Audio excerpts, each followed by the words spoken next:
nth roots of the complex number 1. And what we discovered basically was that there are always n nth roots, so 2 square roots, 3 cube roots, 4 fourth roots. 1 was always a solution. If you're finding the nth root of 1, you've got to start with 1. And then the rest of them are evenly distributed on an Argand diagram in the sense that they all have modulus 1. The arguments are equally spaced. Now, the good news is this is generally true. So if we're trying to find the nth roots of any complex number, let's go. Okay. Then, which is the same as solving z to the n is 1, the first important thing to appreciate is there will be n nth roots. So if you're trying to find the square roots, there will be 2 square roots. If you're trying to find the cube roots, there will be 3 cube roots. If you're trying to find the fourth roots, there will be 4 fourth roots, etc., etc. So the one slight exception, by the way, is if you're trying to find the nth roots of 0, then there's just 1. The only nth root of 0 is 0 itself. But any other complex number other than 0 will have n nth roots. And they are distributed in a very particular way on an Argand diagram. So suppose you find one of the nth roots on an Argand diagram. Let's suppose it's here. I'll show you in a minute how to find one of them. One of them's quite easy. We know that there's going to be n minus 1 more. The rest of them you can find by just sketching them on an Argand diagram.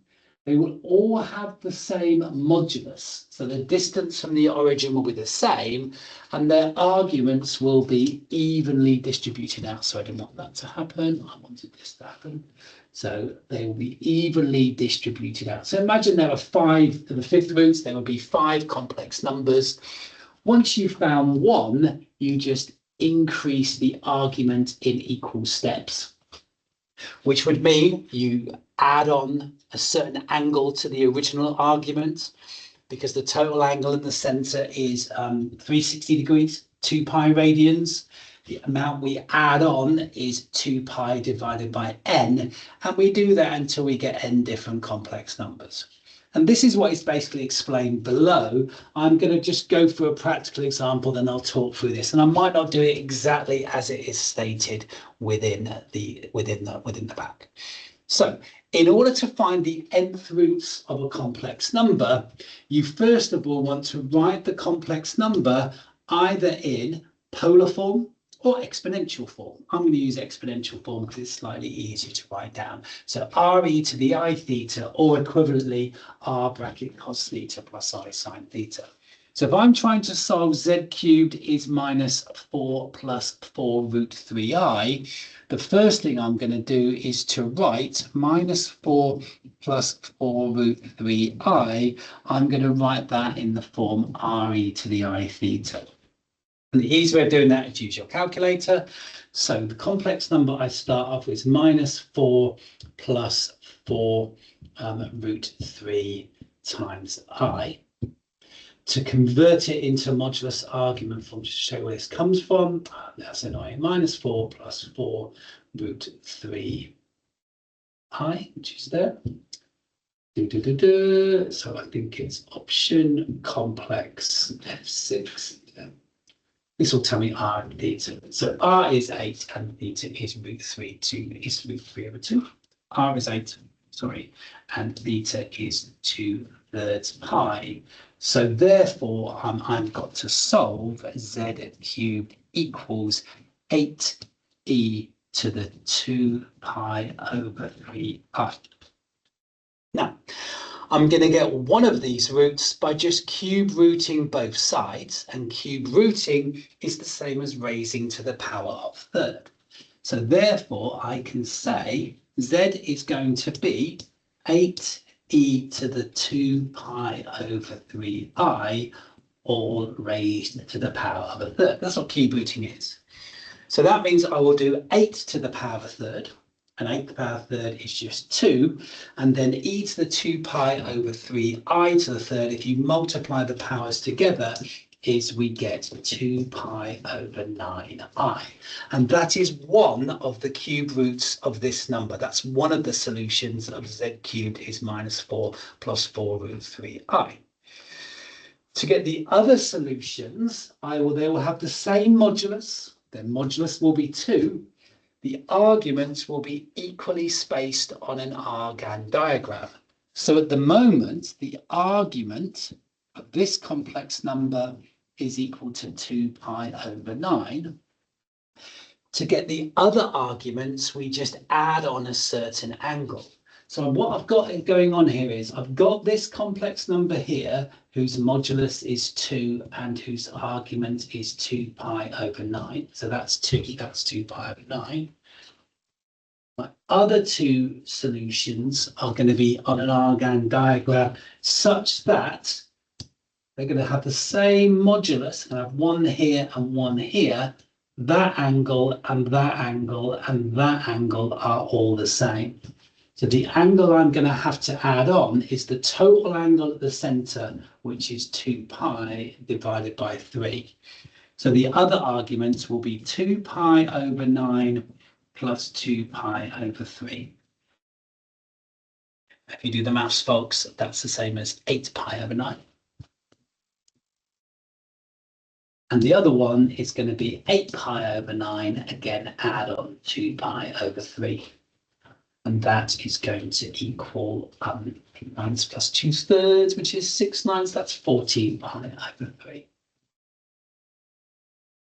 So therefore, my solutions are Z is 2e to the 2 pi over I 9i, 2e to the 8 pi over 9i, and 2e to the 14 pi over 9i.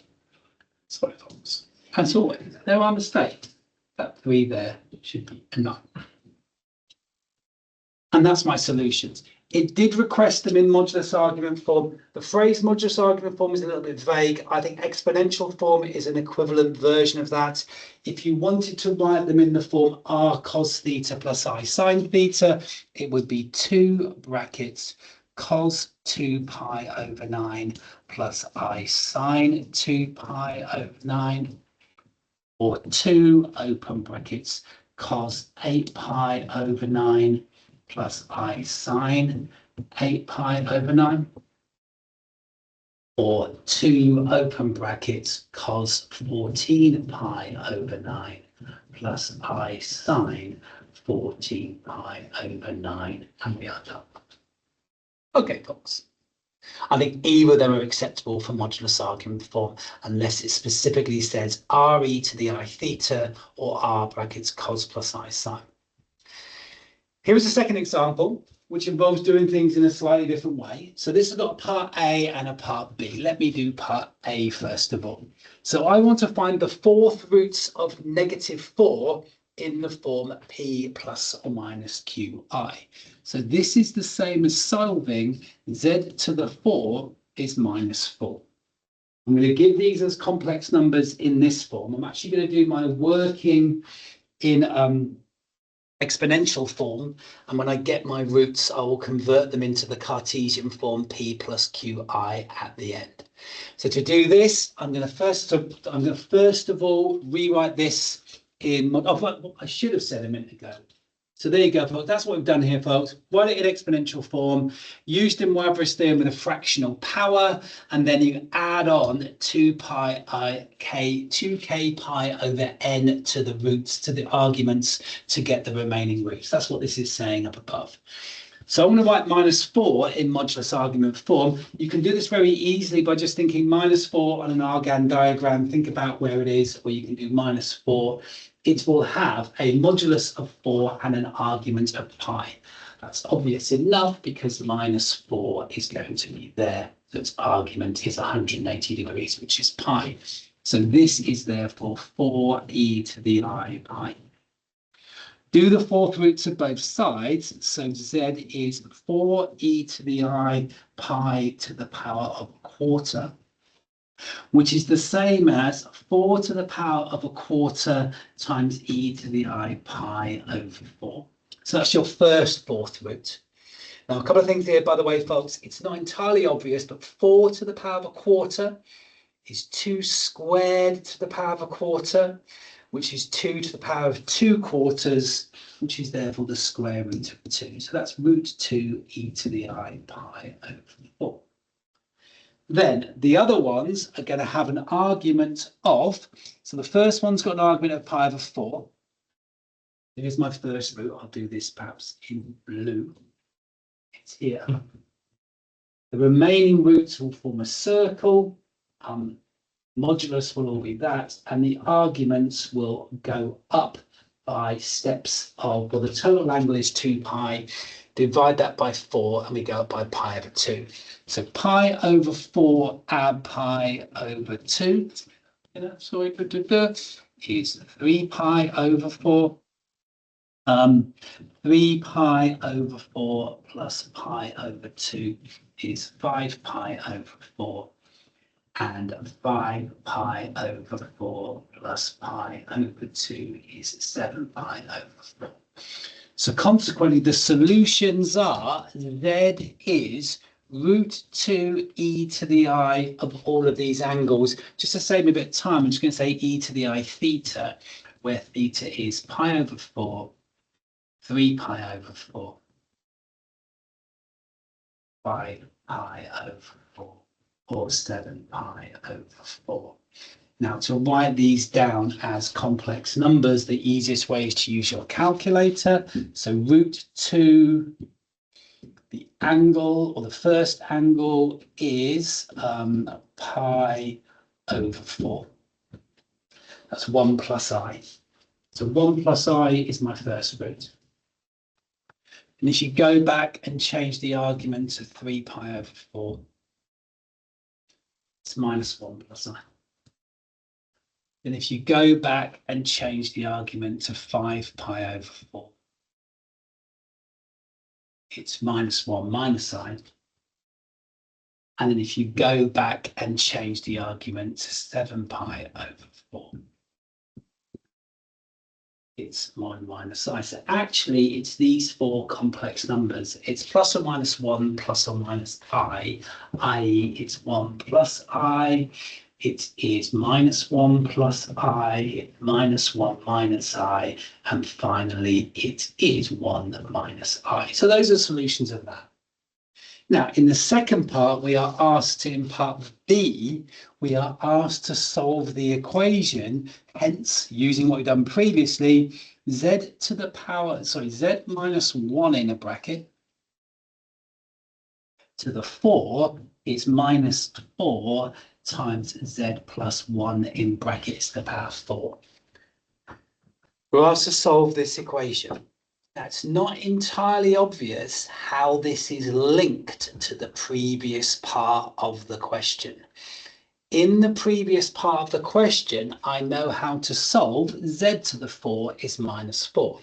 This is a more complicated equation, but you can see that it has got a minus 4 in it, and there are powers of 4 in it. So what I'm going to do is rearrange this equation into the form something to the power 4 is negative 4. And then I know that the somethings have to be the 4 complex numbers that we have worked out. And you can do this by doing the following. If I divide through by z plus 1 to the 4, the left-hand side is going to become z minus 1 divided by z plus 1 to the 4 equals minus 4. That's just rearranging this equation into the form z minus 1 over z, something to the 4 is minus 4. But we know that the solutions of z to the 4 is minus 4 are the previous complex numbers. So what that means is z minus 1 divided by z plus 1 could be any of the 4 complex numbers that we have previously worked out. Plus or minus 1, plus or minus I. Now, what I'm going to need to do is, and in theory, you've got to do this 4 times, is to rearrange this to make Z the subject. Now, to save myself doing maths 4 times, I'm going to call this W, say, I'm going to rearrange to get Z in terms of W once, and then I'm going to substitute in the 4 complex numbers for W. So if you do that, you're going to get the following. If you cross multiply, you'll get Z minus 1 is W lots of Z plus 1, which is WZ plus W. It's Z that I want to make the subject. So if I get the Z terms on one side and the non-Z terms across, you'll get Z minus WZ is 1 plus W. And the left-hand side is Z brackets 1 minus W is 1 plus W. So what that means is Z is 1 plus W divided by 1 minus W. But W can be any of these 4 complex numbers. And I think it would be sensible to use your calculator to finish this off. So the first complex number that W can be is 1 plus I. So what I need to do is, because Z is 1 plus W over 1 minus W, is to do, get rid of that, delete that.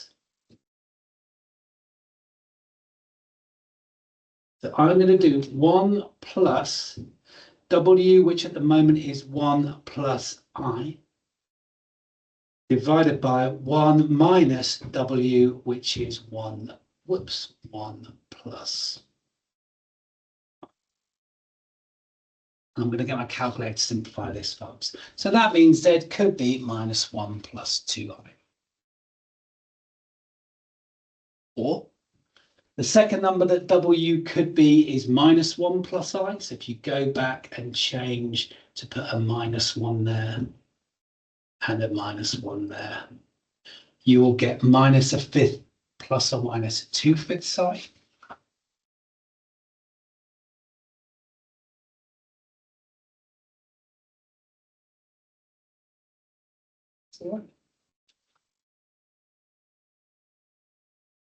Minus a fifth plus 2/5 I. Or if I go back and change W to 1 minus 1 minus I, change that to a minus, change that to a minus, you get minus 1/5 minus 2/5 I. Finally, if I change that to minus 1 plus I, so 1 minus I, oops, delete that, you will get minus 1 minus 2I, and we are done. So those are the solutions of that. Okay, folks, that's lesson 7 over. You are now in a position where you can do the exercise on the next page.